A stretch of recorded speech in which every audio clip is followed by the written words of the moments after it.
Desa Ranca Kembang, sebuah desa kecil di pinggiran hutan lebat, sejak dulu dikenal sebagai desa yang angker.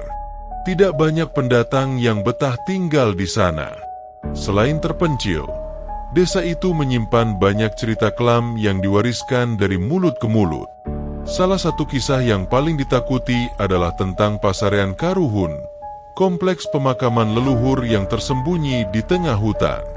Konon, makam tua itu dijaga oleh siluman ular, makhluk gaib yang dipercaya bisa berubah bentuk menjadi manusia.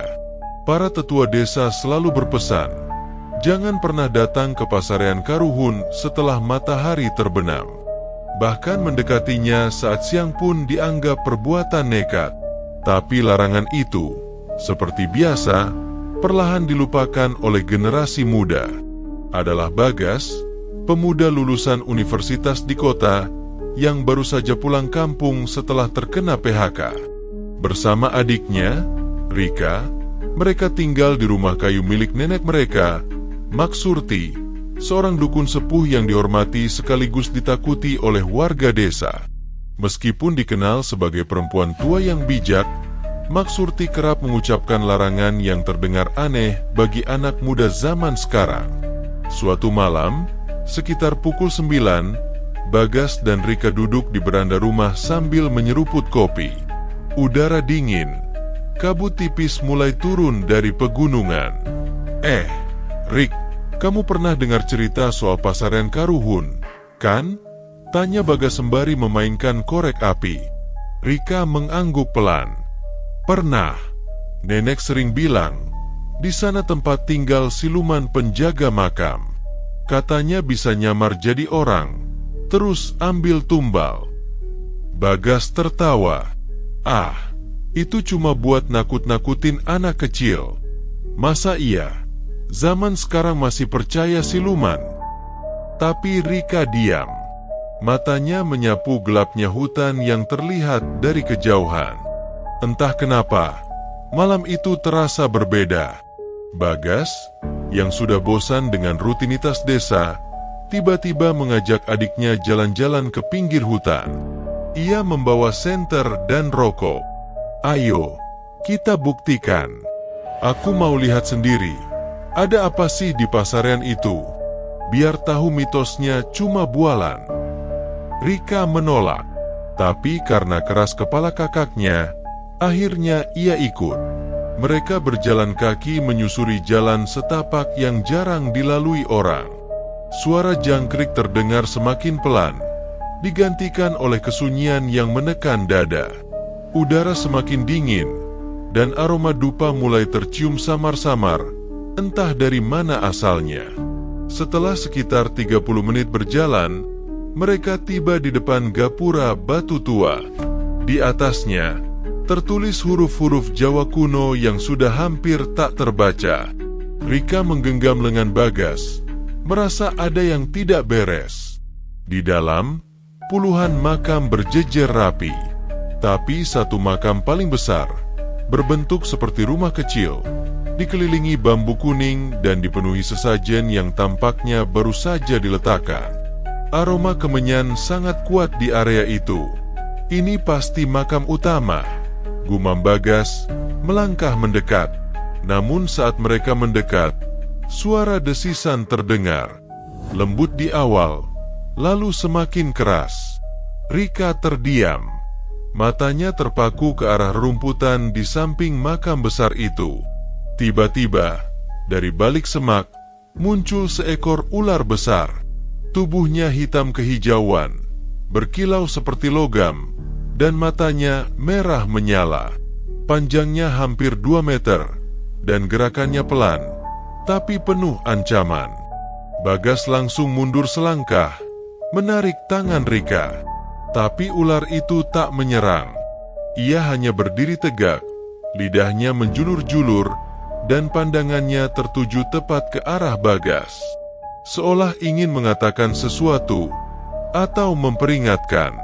Lalu, dalam hitungan detik, ular itu meluncur masuk ke balik pohon besar dan menghilang secepat bayangan. Rika gemetar. Itu bukan ular biasa, Kak. Matanya merah. Bagas diam.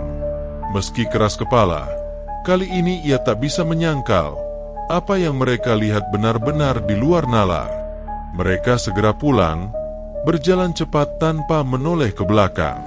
Sepanjang jalan, langkah mereka terasa diiringi sesuatu. Suara desis samar-samar terus mengikuti mereka, meski tak terlihat siapapun di belakang. Sesampainya di rumah, Mak Surti sudah berdiri di depan pintu. Wajahnya muram, matanya tajam menatap cucunya. "Kalian ke pasarean, ya?" tanyanya tanpa basa-basi. Bagas tercekat. Rika hanya menunduk. Mak Surti menghela napas panjang. "Kalian sudah membuka pintu yang seharusnya tetap tertutup. Kalian tidak tahu apa yang telah kalian bangunkan." Malam itu, angin bertiup lebih kencang dari biasanya. Langit gelap tanpa bintang. Dan di balik hutan, di dekat makam besar itu, sesosok bayangan tinggi berdiri di bawah pohon, memandang ke arah desa sambil mendesis pelan. Sejak malam itu, suasana di rumah Mak Surti berubah. Rumah panggung dari kayu jati yang biasanya tenang, kini terasa mencekam. Angin malam sering membawa suara aneh, seperti desisan ular atau bisikan halus yang tak jelas dari mana asalnya.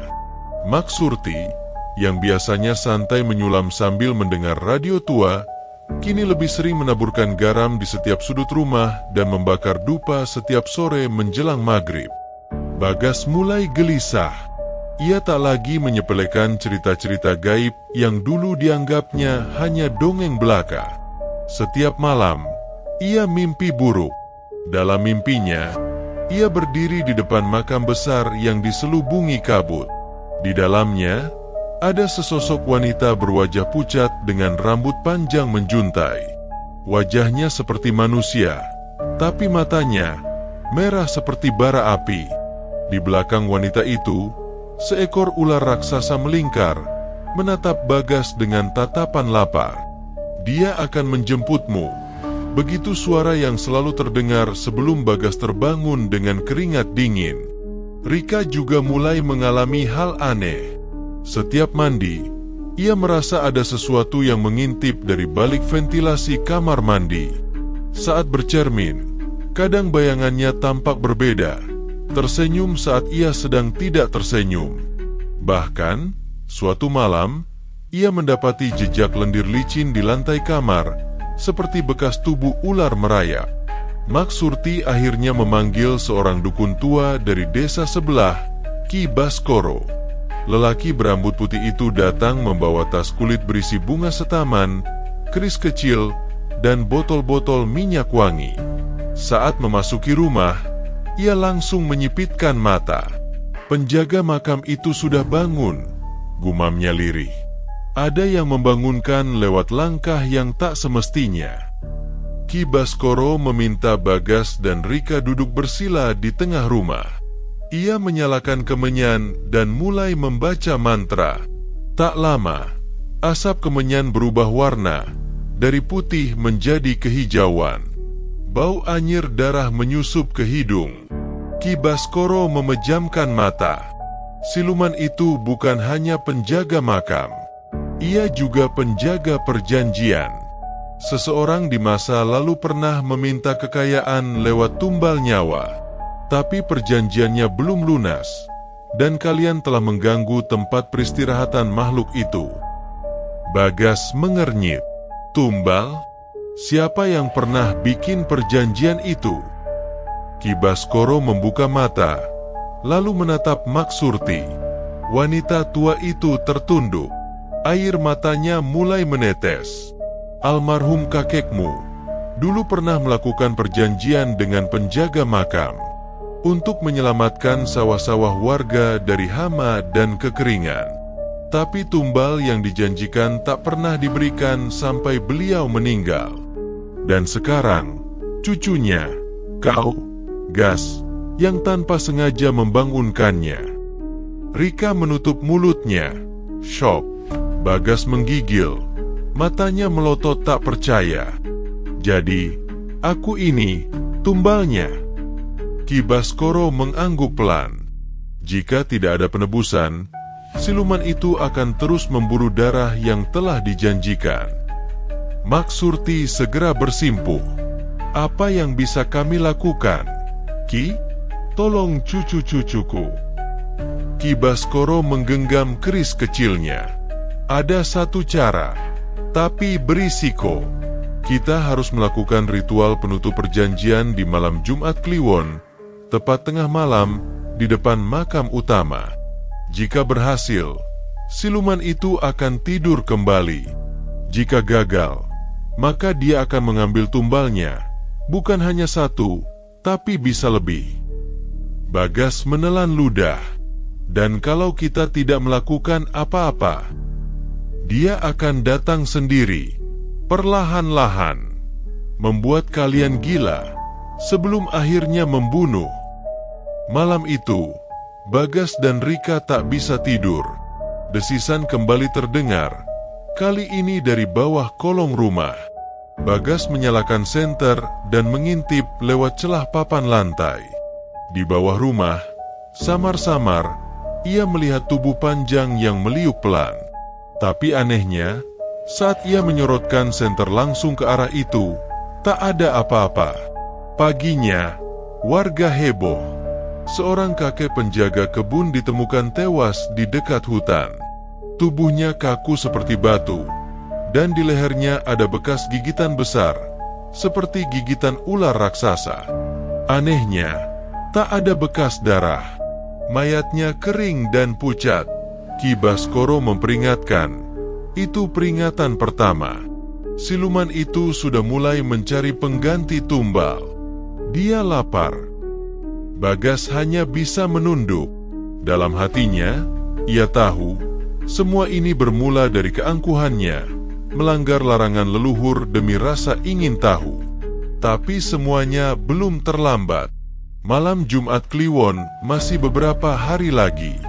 Mereka harus bersiap, karena malam ritual itu bukan hanya siluman ular yang akan bangkit, tapi semua arwah penasaran yang dulu dijadikan tumbal akan ikut menuntut balas. Hari demi hari menjelang malam Jumat Kliwon menjadi semakin mencekam. Desa Karangjati yang biasanya tenang kini diselimuti hawa ganjil. Ayam-ayam berkokok tengah malam, anjing melolong tanpa sebab, dan para bayi menangis bersahutan seperti merasakan kehadiran sesuatu yang tak kasat mata. Bagas dan Rika tak pernah tidur dengan tenang. Setiap malam, suara desisan terdengar semakin jelas. Bahkan beberapa kali, Maksurti melihat bayangan panjang seperti ular raksasa melintas di halaman belakang. Tapi saat diperiksa, tak ada jejak apa-apa. Warga desa mulai ketakutan. Beberapa rumah memasang sesajen dan bunga 7 rupa di depan pintu, berharap tak ikut terseret dalam kutukan lama itu. Di malam terakhir sebelum ritual, Ki Baskoro datang lagi dengan beberapa perlengkapan. Ia membawa kain mori putih, kendi berisi air dari 7 mata air, dan sesajen berupa ayam cemani yang masih hidup. Ia memanggil Bagas, Rika, dan Maksurti ke ruang tengah. Kita harus bersihkan diri dulu. Ritual ini bukan sekadar fisik, tapi juga batin, kata Ki Baskoro sambil mengaduk air dalam kendi. Bagas dan Rika dimandikan dengan air 7 mata air, dibacakan doa-doa dan diminta berpuasa hingga waktu ritual tiba.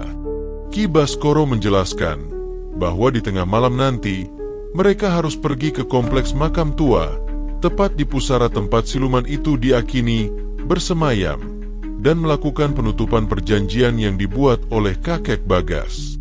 Yang dibutuhkan adalah keberanian, ketulusan, dan darah tumbal pengganti, ujar Ki Baskoro tenang. Darah pengganti. Rika langsung menoleh. Siapa maksudnya? Ki Baskoro menatap Maksurti. Wanita tua itu hanya mengangguk pelan. Aku yang akan menggantikan. Sudah cukup aku membiarkan cucuku menanggung beban masa lalu. Bagas spontan berdiri. Tidak, Nek. Ini bukan salah nenek. Tapi nenek yang diam. Nenek tahu kakekmu dulu melakukan perjanjian gelap itu. Dan nenek ikut menutupinya. Jawab Mak Surti lirih. Ini saatnya nenek menebusnya. Bagas tak mampu menjawab. Dadanya sesak. Malam itu, semua terasa berat. Menjelang tengah malam, mereka menuju makam tua dengan membawa sesajen. Bulan bersinar bulat sempurna. Angin malam menderu seperti lolongan makhluk tak kasat mata. Makam yang dituju terletak di ujung hutan bambu, tersembunyi dari pandangan orang. Di sanalah konon siluman ular pernah diberi tumbal darah oleh kakek Bagas puluhan tahun lalu. Saat mereka sampai, suasana makam sudah berubah. Kabut tebal menyelimuti area itu, dan aroma amis seperti darah menguar di udara. Batu nisan besar yang dulunya penuh lumut kini tampak bersih seperti baru. Ki Baskoro segera menggelar kain mori di tanah, meletakkan kendi, bunga 7 rupa, dan ayam cemani yang masih hidup. "Jangan bicara kecuali aku perintahkan," ucapnya pelan. Ritual pun dimulai. Ki Baskoro menghunus keris dan membaca mantra dalam bahasa Jawa kuno. Ayam cemani dipotong di atas nisan. Darahnya mengalir ke tanah. Angin mendadak berhenti. Hening mencekam, seolah dunia terdiam sejenak. Tiba-tiba, tanah di depan nisan retak. Dari retakan itu muncul lendir hitam yang menyebar. Suara desisan menggelegar memenuhi udara. Sosok siluman ular muncul perlahan. Tubuhnya sepanjang pohon kelapa, sisiknya hitam kehijauan berkilau, dan matanya merah menyala seperti bara api. Di atas kepala ular itu berdiri sesosok wanita berambut panjang, berwajah pucat dengan lidah menjulur seperti ular. Mak Surti maju, bersimpuh di hadapan siluman itu. "Aku yang menebus. Ambillah aku. Biarkan cucuku hidup," katanya sambil menunduk pasrah. Siluman itu mendesis panjang. Lidahnya menjulur hingga menyentuh wajah Mak Surti. Rika menjerit. Bagas berusaha maju, tapi Ki Baskoro menahannya. "Jangan. Kalau kau ganggu, semuanya sia-sia."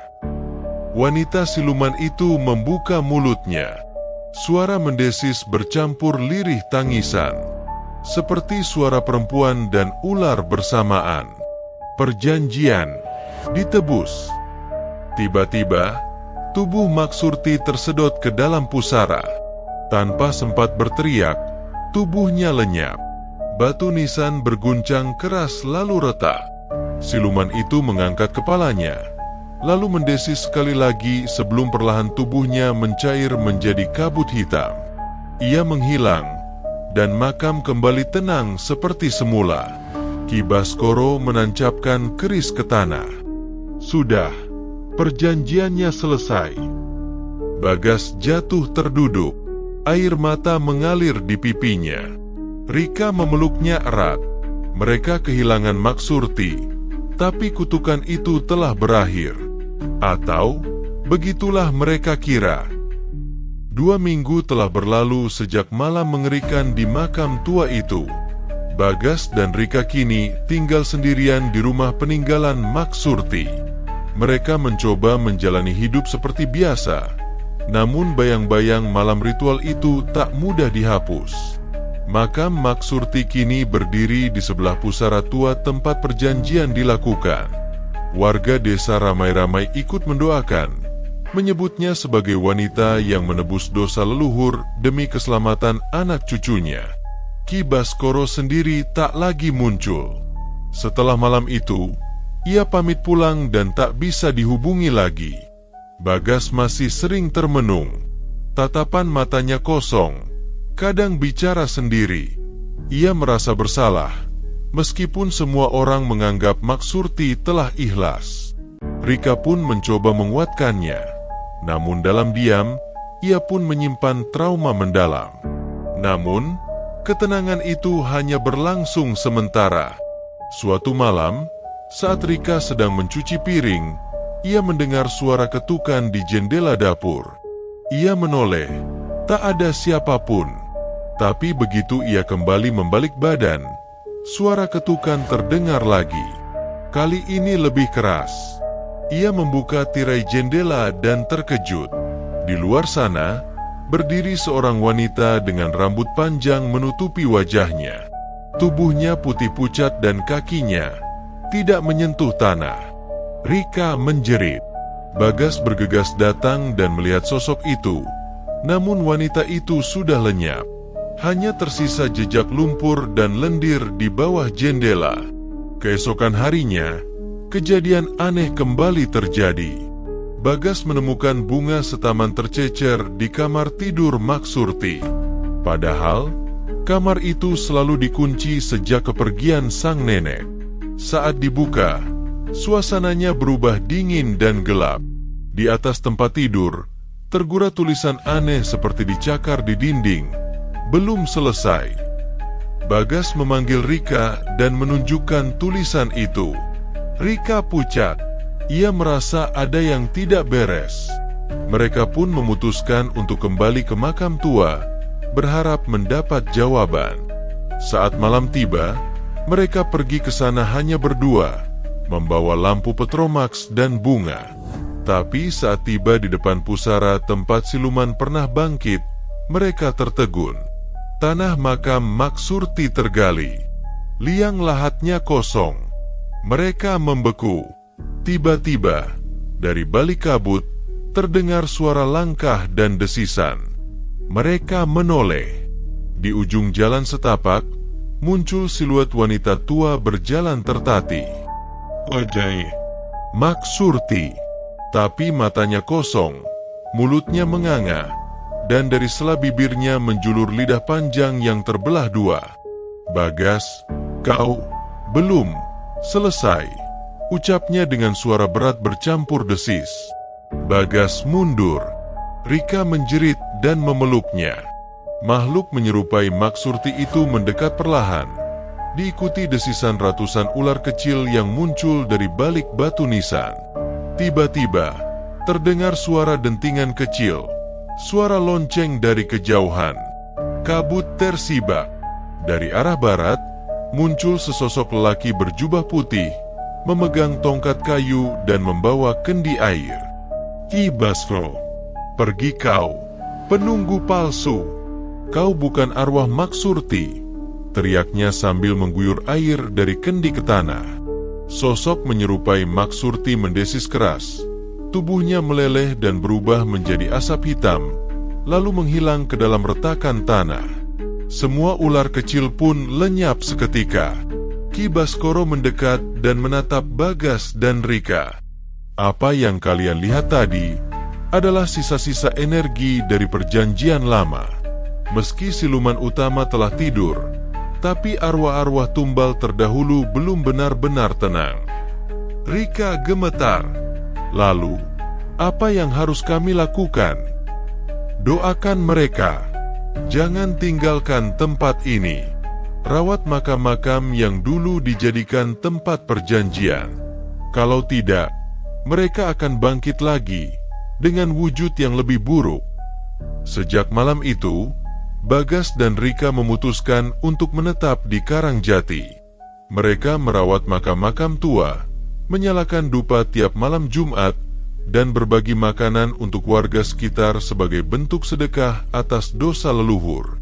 Warga desa pun mulai berdatangan, ikut membantu dan kembali percaya bahwa makam itu bukan sekadar tempat kuburan, tapi gerbang antara dunia yang terlihat dan yang tak kasat mata. Tapi meski semua tampak damai, setiap malam Jumat Kliwon, Bagas dan Rika tak pernah tidur.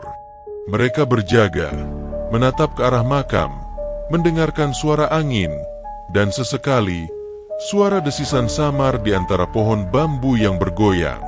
Karena mereka tahu, siluman itu mungkin tertidur, tapi tak pernah benar-benar mati.